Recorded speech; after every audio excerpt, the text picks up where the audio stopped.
Alain, propos d'un Normand. Plate carte postale. Je reçois des cartes postales illustrées.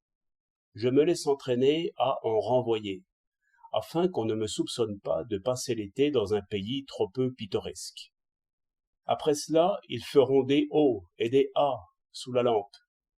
En réalité, ces petits bouts de carton n'intéressent personne. Ce n'est pas que l'on y reconnaisse des arbres, des rochers, des fleuves, des cascades. Les lignes, les clairs, les noirs font une écriture que chacun sait lire. Mais que l'image saisisse comme l'objet même, qu'elle en puisse même donner quelque idée, si on n'a pas vu l'objet, voilà ce que je ne crois point. Ce qui nous plaît dans la nature, c'est communément la grandeur. Et c'est pourquoi on a soin de photographier quelques petits bonhommes tout à côté d'une grande chose. Soit, cela peut nous faire comprendre la grandeur, mais nous la faire sentir. Non point. Tant que je vois des montagnes au loin, je n'arrive pas à sentir qu'elles sont grandes.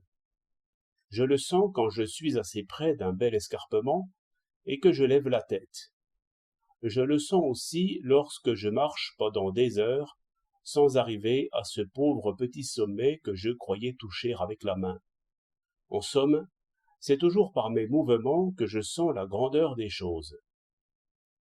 À vrai dire, c'est aussi par mes mouvements que je les saisis, c'est-à-dire que je les vois. Si je m'attache à rester assis et immobile, les yeux grands ouverts, il arrivera que je glisserai dans le sommeil ou dans l'abrutissement.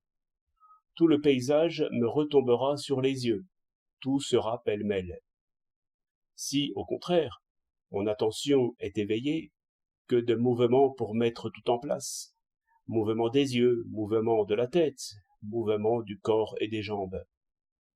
Toutes ces expériences modifient un peu la relation des images et m'instruisent sur la grandeur et la distance des objets.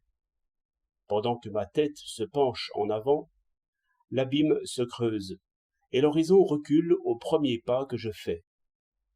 Un discours est froid sans les gestes. Un paysage est froid sans les mouvements. On ne voit point avec les yeux seuls. Il faut que les mains et les pieds fassent leur discours aussi. Sans quoi nous ne verrions dans l'univers que de plates cartes postales. Je ne compte point l'ouïe et l'odorat. Et pourtant, qu'est-ce que voir la mer à ses pieds, si l'on entend le bruit des vagues, et si l'on ne sent cette odeur délicieuse, qui rappelle celle de l'huître un peu passée.